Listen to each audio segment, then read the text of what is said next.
అందరికీ నమస్కారం అండి. ఇవాళ మనం చెప్పుకోబోయే కథ పేరు నీవు నేర్పిన విద్య. ఈ కథను రచించిన వారు హేమంత్ గారు. ఇక మనం కథలోకి వెళ్ళిపోతే, పొద్దున్నే వచ్చిన ఒక ఫోన్ కాల్తో మనసంతా అదోలా అయిపోయింది భవ్యకి.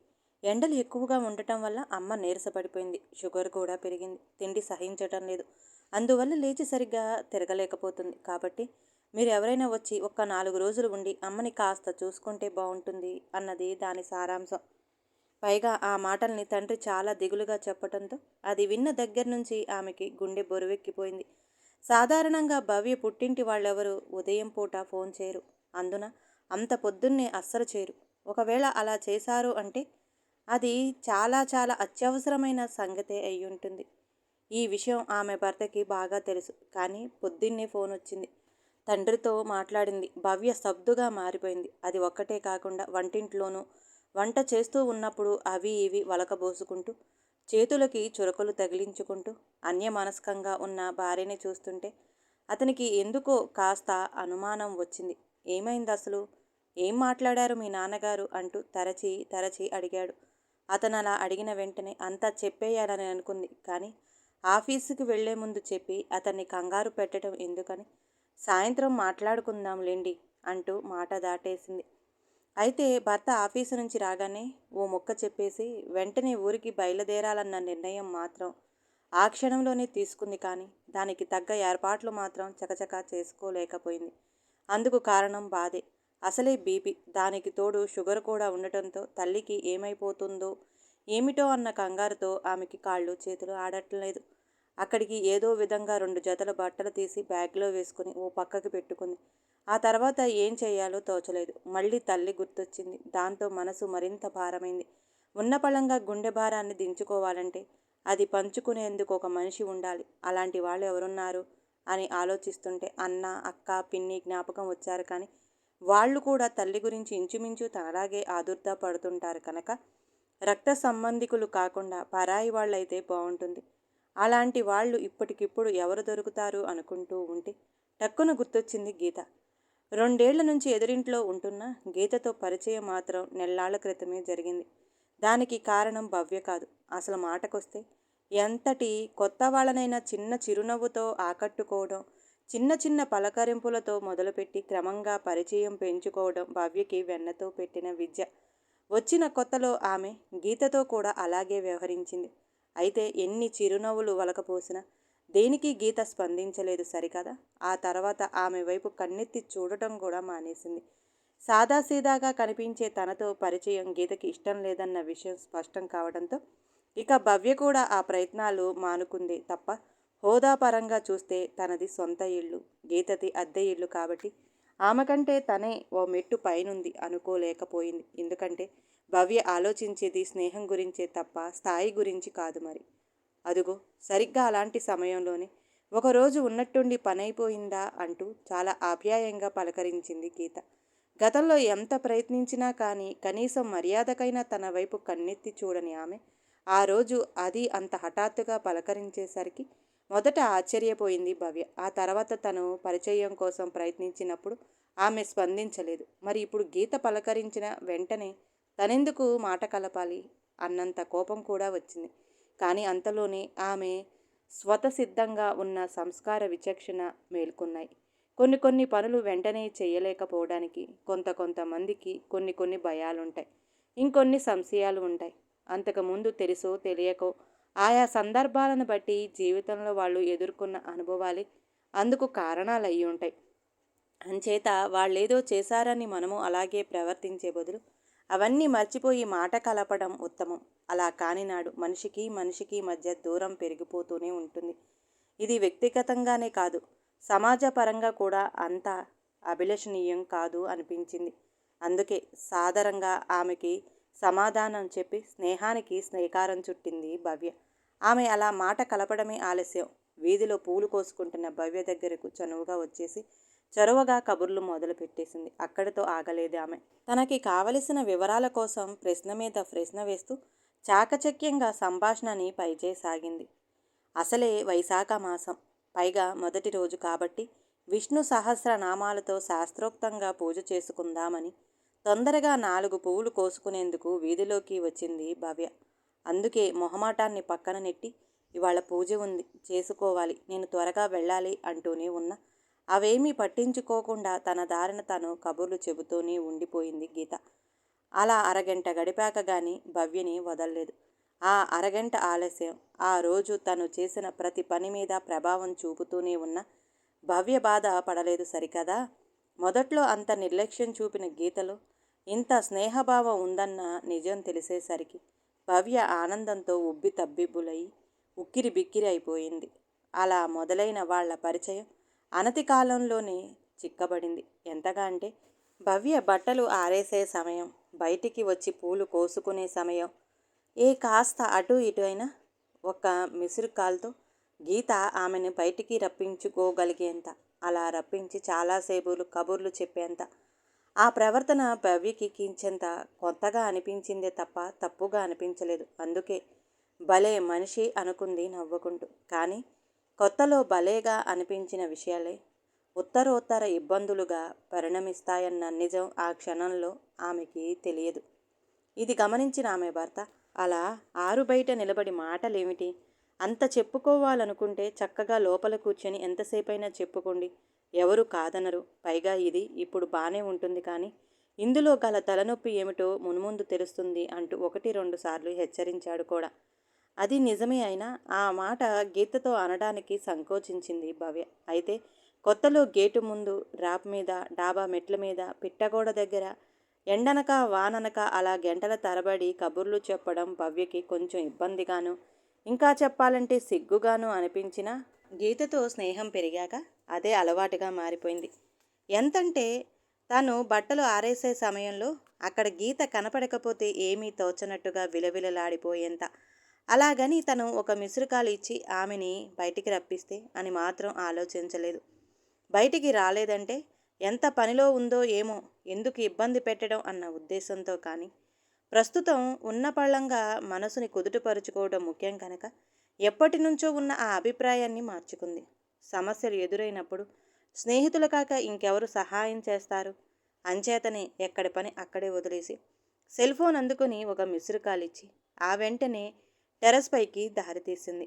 వెళ్ళి పిట్టగోడ దగ్గర నిలబడి ఎదురింటి బాల్కనీకి ఉన్న తలుపు తీసుకొని బయటికి రాబోయే గీత కోసం ఆత్రంగా ఎదురు చూడసాగింది. 5 నిమిషాలు గడిచినా అటువైపు తలుపు తెరుచుకోలేదు. మిస్డ్ కాల్ చూసిందో లేదో అనుకుంటూ మరోసారి ప్రయత్నించింది. అప్పుడు కూడా 10 క్షణాలు గడిచినా స్పందన రాలేదు. నిరుత్సాహపడలేదు భవ్య. బహుశా ఏ వాష్రూమ్లోనో ఉండుంటుంది.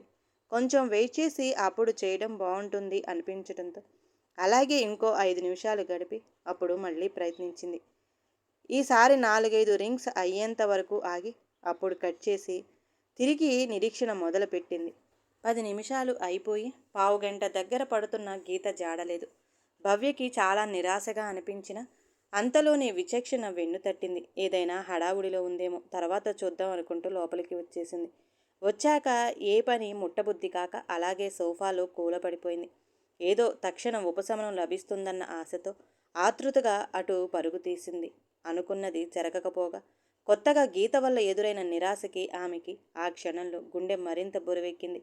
ఆ బరువు మరీ మరీ భారంగా పరిణమిస్తున్న సమయంలోనే గబుక్కున గుర్తొచ్చాడు దేవుడు. అవును మరి, అనుకున్న సమయంలో ఆశించిన విధంగా జరగనప్పుడు ఎవరికైనా దేవుడే కదా గుర్తొచ్చేది. భగవంతుడు జ్ఞాపకం వచ్చిన మరుక్షణమే భవ్యకి పూజ చేయాలన్న విషయం, దానికి పువ్వులు కావాలన్న నిజము వెంటనే స్ఫురించాయి. దిగ్గున పైకి లేచి బుట్ట తీసుకొని బయటికి దారి తీసింది. వెడుతూనే ఆమె చేసిన పని పువ్వులు కొయ్యడం కాదు. ఆ సమయానికి గీత తన కోసం ఎదురు చూస్తూ మెట్ల మీద నిలబడి ఉందా లేదా అన్నది చూడటం. చిత్రంగా ఆ రోజు ఆమె అక్కడ లేదు. ఎప్పుడు తన పువ్వులు కొయ్యడానికి వచ్చే వేళకి సగం మెట్లు దిగి ఆ మధ్యలో నిలబడి తను చెట్ల దగ్గర ఉన్నంతసేపు కబుర్లు చెప్పడం గీతకి రివాజు. పూలు కొయ్యడం పూర్తి కాగానే తన డాబా మెట్లు సగం ఎక్కి అక్కడి నుంచి తను కోసుకున్న వాటిలోంచి సగం పూలు తీసి ఆమెకి అందించటం.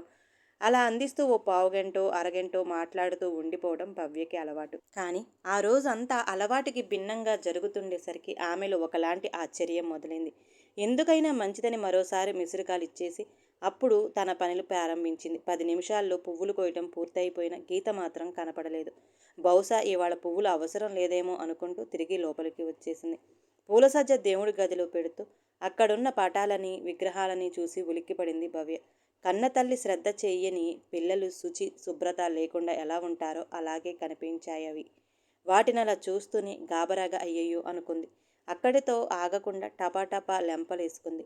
తప్పైపోయింది, క్షమించండి అన్నట్టుగా. ఆ వెంటనే వింటి నుంచి వెలువడిన బాణంలా రివ్వున బయటికి దూసుకుపోయింది. సరిగ్గా అరగంటలో పని మొత్తం తెమిల్చేసి తిరిగి వచ్చేయాలి అన్నట్టుగా. ఇప్పుడు ఆమె మనసులో తల్లికి బావుండలేదన్న బరువు లేదు. చాలా రోజుల నుంచి దేవుళ్ళని శ్రద్ధ చేయట్లేదన్న బాధ, అపరాధ భావన తప్ప. అందుకే గబగబా బట్టలు ఉతికేసి స్నానం కానిచ్చి యువతల పడిపూజ గదికి చేరుకుంది.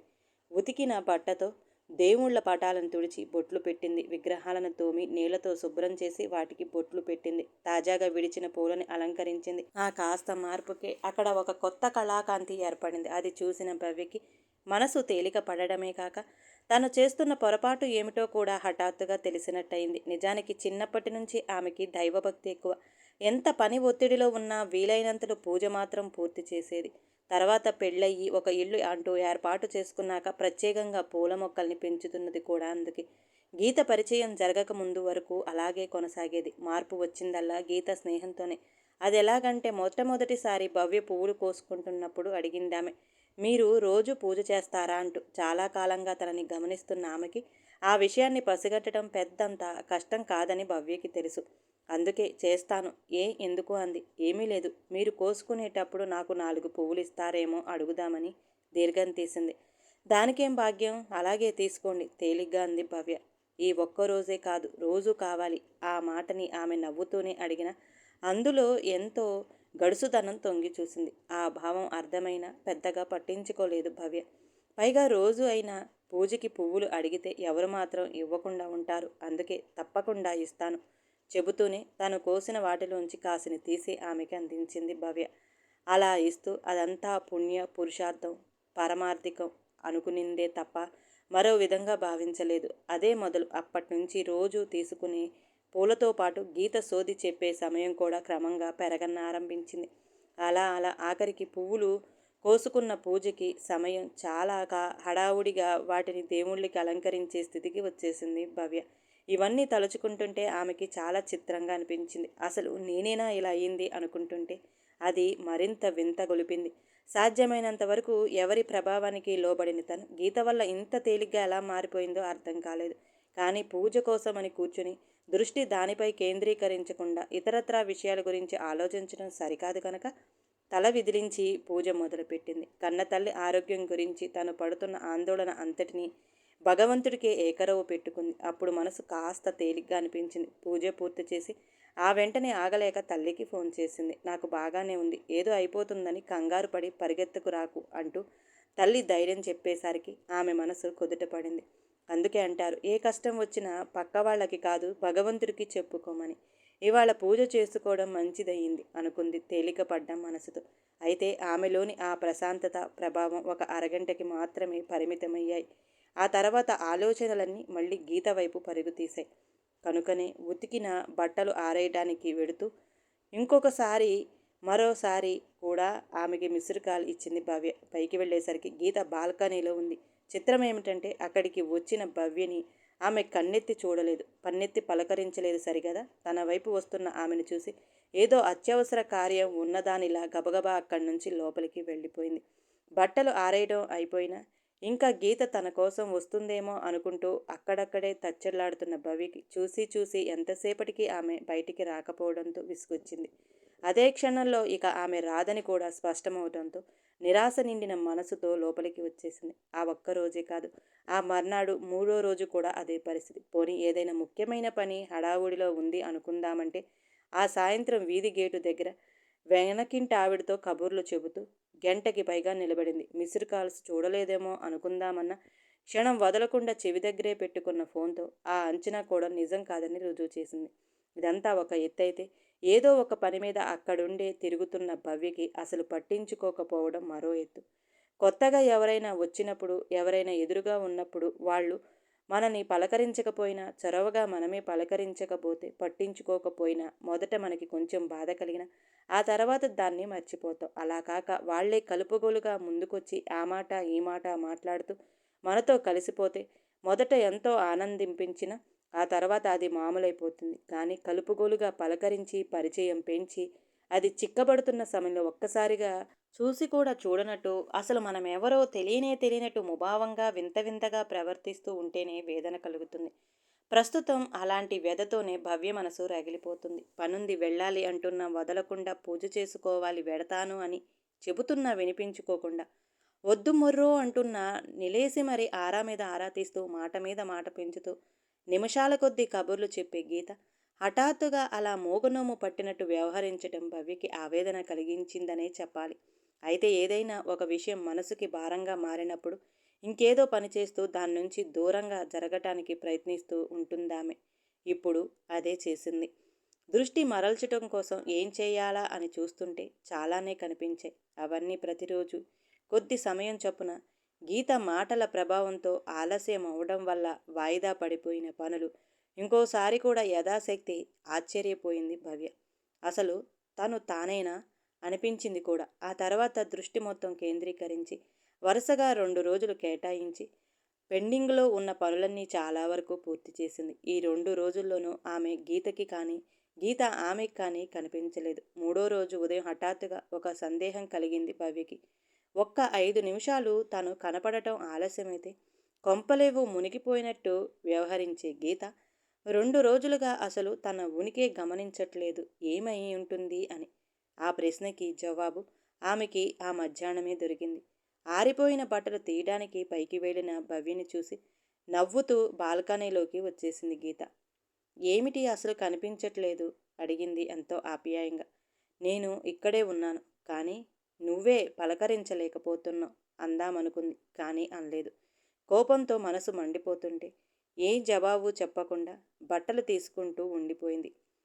ఎప్పుడు ఒక్కరే ఇంట్లో కూర్చుని ఏం చేస్తారు, మా ఇంటికి రావచ్చుగా అంది ఆదరంగా.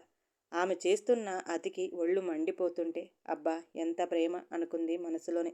పైకి మాత్రం అలాగే, రేపెప్పుడో ఓసారి వీలు చూసుకొని వస్తాలేండి అంది మర్యాద నటిస్తూ. ఎప్పుడో ఏమిటి, ఇప్పుడే రావడానికేమైంది నవ్వుతూనే నిలదీసింది. గత 2 రోజులుగా ఏకబిగువున చేస్తున్న ఇంటి పనితో ఒళ్ళంతా హూనమైనట్టు ఉండటంతో సారీ ఇప్పుడు అస్సలు రాలేను అంటూ ఆ ఆహ్వానాన్ని సున్నితంగానే తిరస్కరించింది భవ్య. ఆమె సమాధానం విన్న మరుక్షణం గీత మొహం కళతప్పింది. ఆమె పెదవుల మీద నవ్వైతే ఎప్పుడో ఆగిపోయింది. ఇంచేతనో ఒక్క క్షణం మౌనంగా ఉండిపోయింది. తర్వాత ఏమనుకుందో ఏమో. మీకు అరిసెలు చేయడం వచ్చా అడిగింది. అంతలోనే తిరిగి మామూలవుతూ రాదు క్లుప్తంగా చెప్పింది భవ్య. పోనీ పాకం కాజాలు వెంటనే ప్రశ్నించింది. రావు పొడి పొడిగా అంది. మరేం వచ్చు? 4 రకాల పిండి వంటలు చేస్తే బాగా లాగించటం వచ్చా? క్షణం ఆలస్యం చేయకుండా అడిగేసింది. ఆ మాట అంటున్నప్పుడు ఆమె పెదవులు నవ్వుతూనే ఉన్నా నొసలు మాత్రం వెక్కిరిస్తూనే ఉన్నాయి. గీత ఎప్పుడు అంతే, నవ్వుతూనే హఠాత్తుగా వెటకారంలోకి దిగిపోతుంది. అలాంటి వ్యవహారాలు భవ్యకి అలవాటే అయినా ప్రతిసారి విని ఊరుకునే ఆమె ఈసారి మాత్రం అలా చేయలేకపోయింది. అందుకే ఇప్పుడు ఇంత అత్యవసరంగా నా పిండి వంటల ప్రావీణ్యం గురించిన ఆరాలెందుకు? వాటితో ఏమైనా పనుందా అనాలోచితంగానే అడిగేసింది. అంటే మా పిల్లలు ఎప్పటి నుంచో జంతికలు చేయమని అడుగుతున్నారు, అందుకని పిండి కలిపి పెట్టాను. మురుకులు తిప్పడానికి కొంచెం సాయంగా ఉంటారేమోనని రమ్మంటున్నాను. మొహం గంటు పెట్టుకొని ఎట్టకేలకు మనసులోని మాట బయట పెట్టేసింది. అసలు విషయం స్పష్టమవడంతో మరింత మండిపోయింది భవ్యకి. నీకు పని ఉన్నప్పుడల్లా పరిగెత్తుకొచ్చి పిండి వంటలు చేయడానికి నేనేమైనా వంట మనిషినా అని అడిగేయాలన్నంత కోపం వచ్చింది. కానీ అడగలేదు. మా పిల్లలకి త్వరలో సంస్కృత పరీక్షలు ఉన్నాయి, వాటికి సిద్ధం చేస్తున్నాను. నేను దగ్గర లేకపోతే వాళ్ళు సరిగ్గా చదవరు, అంచేత రాలేను మొత్తంగా చెప్పేసి ఆమె జవాబు కోసం ఎదురు చూడకుండా గబగబా కిందకి వచ్చేసింది. ఆ మర్నాడు మధ్యాహ్నం పనంతా అయ్యాక కమ్మగా ఓ కునుకు లాగుతున్న వేళ దాన్ని భగ్నం చేస్తూ ఫోన్ మోగింది. అది మిస్డ్ కాల్. చూస్తే గీత. వెంటనే ఫోన్ని సైలెంట్ మోడ్లో పెట్టేసి కళ్ళు మూసుకొని పడుకుంది భవ్య. తర్వాత ఓ సాయంత్రం పిల్లల చేత శ్లోకాలు వల్లి వేయిస్తుంటే మళ్ళీ మిస్డ్ చూస్తే గీతే. ఈసారి దాన్ని సైలెంట్తో పెట్టేసి పక్కకి పడేసింది. అంతేకాదు, తను పువ్వులు కోసుకునే వేళ, బట్టలు ఆరేసే సమయం అన్నీ మార్చేసుకుంది. ఆ టైంలో మిస్డ్ కాల్స్ వచ్చిన వాటిని చూసి పని మానుకొని బయటికి పరిగెత్తడం మానేసింది. పనంతా పూర్తయ్యాక సరదాగా కాసేపు బయట తిరుగుతున్నప్పుడు మాత్రమే గీతతో మాట్లాడేది. అది ఆమె తనని గమనించి పలకరిస్తేనే. ఆమెలోని ఈ మార్పుకి కారణం భవ్యకి తన పొరపాట్లే కాదు, గీత మనస్తత్వం ఏమిటనేది స్పష్టంగా అర్థం కావడమే. నిజానికి గీత కలుపుగోలుగా మనిషిలా కనిపించే అవసరం మనిషి. తనకి ఉపయోగపడతారు అనిపించిన వాళ్లతో మాత్రమే చనువుగా మెలుగుతుంది. తనకి కాలక్షేపం కావాలి అనుకున్నప్పుడు మాత్రమే కబుర్లు చెబుతుంది. ఇతరులకి తనతో ఏదైనా పని ఉందన్న అనుమానం వస్తే మాత్రం ఎంత క్లోజ్గా మూవ్ కాగలదో అంత చాకచక్యంగానూ ఎస్కేప్ కాగలదు. భవ్య అన్నిసార్లు మిస్డ్ కాల్స్ ఇచ్చినా బయటికి రానిది కూడా ఏం సహాయం చేయాల్సి వస్తుందోనన్న భయానికే. అసలు రోజు కిందికి దిగి 4 అడుగులు వేసి 10 పువ్వులు కోసుకోవడానికి బద్దకించి ఆ పని భవ్య చేత చేయించేందుకు పూలు కోసే వేళలో ఆమెతో మాట కలిపేది. అవసరం పడినప్పుడు ఏదో ఒక పనికి ఉపయోగపడుతుందనే ఆమెతో అంత స్నేహం నటించింది. ఒక్క ముక్కలో చెప్పాలంటే తను, తన సుఖం, తన స్వార్థం అంతవరకే. ఏదేమైనా స్నేహం, సాన్నిహిత్యం ఇలాంటి వాటి వల్ల దాన్ని అనుభవించే వాళ్ళల్లో మార్పులొస్తాయి. ఖచ్చితంగా వచ్చి తీరవలసిందే. అయితే ఆ మార్పు మంచిదై ఉండాలి కానీ, శారీరకంగా కానీ, మానసికంగా కానీ కొత్త కొత్త ఇబ్బందులకి కారణం కాకూడదు. కానీ గీతతో పరిచయం ఇబ్బందులకి మూలం. గీత తత్వం అర్థమయ్యేసరికి మొదట భవ్య ఆశ్చర్యపోయింది. తర్వాత ఆవేశపడింది. ఆ పైన బాధపడింది. ఆ తర్వాత ప్రతిరోజు గీతకి థ్యాంక్స్ చెప్పుకోవడం అలవాటు చేసుకుంది. నిజమే కదా, మోదం కలిగించే వాళ్ళకే కాదు, బాధించే వాళ్ళకి కృతజ్ఞతలు చెప్పుకోవడంలో తప్పు లేదు. ఎంచేతనంటే జీవితంలో అనుకోకుండా ఎదురయ్యే ఆటుపోట్లని ఎలా తట్టుకోవాలో నేర్పేది ఇలాంటి వాళ్లే కదా. అందుకే అనవసర సంభాషణలతో కాలహరణం చేసే అలాంటి వాళ్ళ నుంచి, ఆఖరికి గీత నుంచి కూడా తెలివిగా తప్పించుకున్న ప్రతిసారి తనకి ఇంత మంచి లౌక్యం నేర్పిన ఆమెకి మనస్ఫూర్తిగా కృతజ్ఞతలు చెప్పుకుంటూ ఉంటుంది భవ్య.